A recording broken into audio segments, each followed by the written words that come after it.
¿Qué tal? Soy María Pozas, bienvenido a Literatura y Vida Cotidiana. En esta ocasión hablaremos de otro de los grandes escritores latinoamericanos, Juan Rulfo, cuya novela Pedro Páramo, publicada en 1955, es considerada como una de las grandes innovaciones de la literatura. En Pedro Páramo, Rulfo inventa su propia Divina Comedia, al dejar a Juan Preciado a medio camino de su viaje al inframundo, en un pueblo donde todos quedaron a medio morir porque nadie intercedió por ellos en el momento de su muerte.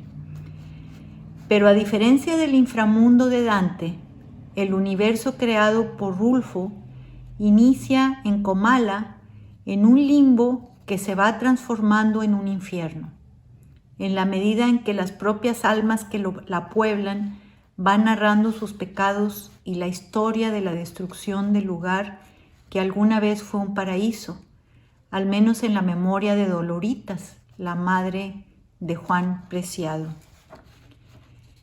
El poblado es destruido por los crímenes de Pedro Páramo, quien de hecho lo gobierna.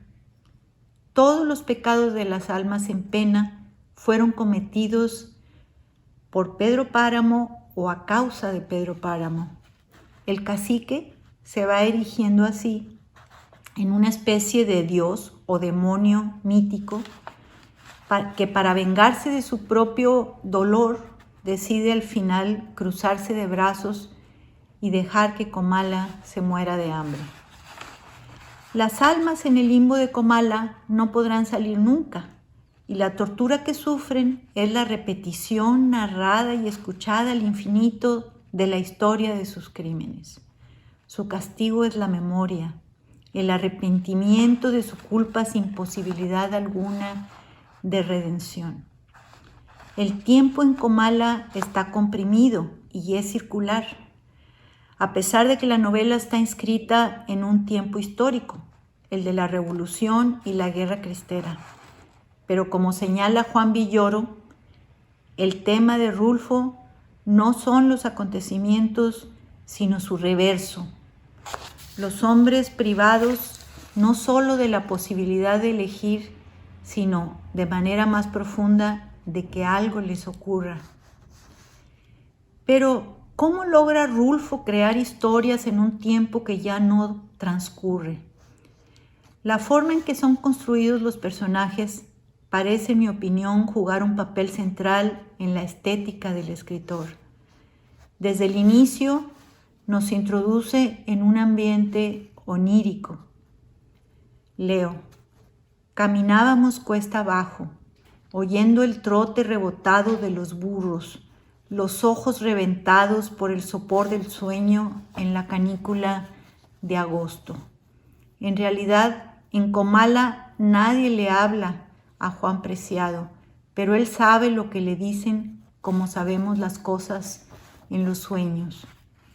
Leo: oía de vez en cuando el sonido de las palabras y notaba la diferencia, porque las palabras que había oído hasta entonces lo supe, no tenían ningún sonido, no sonaban, se sentían, pero sin sonido, como las que se oyen durante los sueños.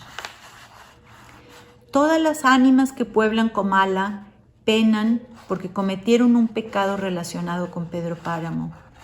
El único pecador que se salvó es Miguel Páramo, su hijo, porque el padre Rentería le dio la absolución. Ese es el pecado del padre Rentería. No sin remordimientos y culpa, accede por dinero a interceder por él, a pesar de que Miguel mató a su hermano y violó a su sobrina. Sabemos que Miguel Páramo se salvó porque cuando muere hay una lluvia de estrellas y porque no lo escuchamos narrar en primera persona sus pecados, lo que sugiere que no está en Comala. Había estrellas fugaces, caían como si el cielo estuviera lloviznando lumbre. Miren nomás, dijo Terencio, el borlote que se traen allá arriba. Es que le están celebrando su función al Miguelito, terció Jesús. Salió fuera y miró el cielo. Llovía estrellas. Lamentó aquello, porque hubiera querido ver un cielo quieto. El único pecado de Juan Preciado es llevar la sangre de Pedro Páramo. Es el hijo legítimo del cacique y a pesar de tener multitud de medios hermanos, solo comparte su apellido con Miguel Páramo.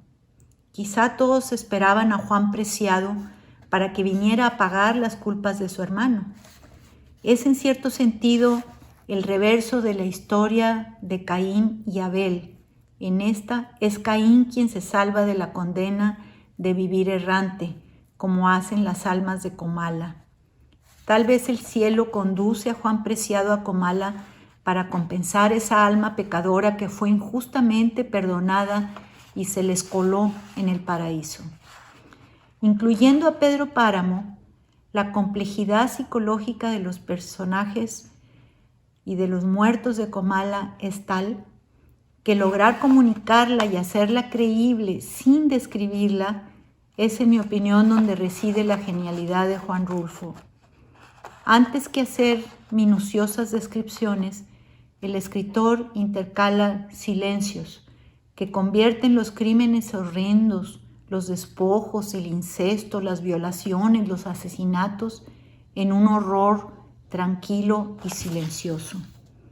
En Pedro Páramo, ese horror viene de atrás y Juan Preciado lo sufre como se sufre el Uncani. Los crímenes de su padre lo acechan desde el pasado en forma de murmullos. Se muere literalmente de horror. Sí, Dorotea, me mataron los murmullos. Aunque ya traía retrasado el miedo, se me había venido juntando hasta que ya no pude soportarlo. Y cuando me encontré con los murmullos, se me reventaron las cuerdas. Evidentemente estamos hablando de una novela extensa que daría para muchísimos comentarios de este tipo, pero quería comunicárselos para invitarlos a buscarla y releerla. Gracias.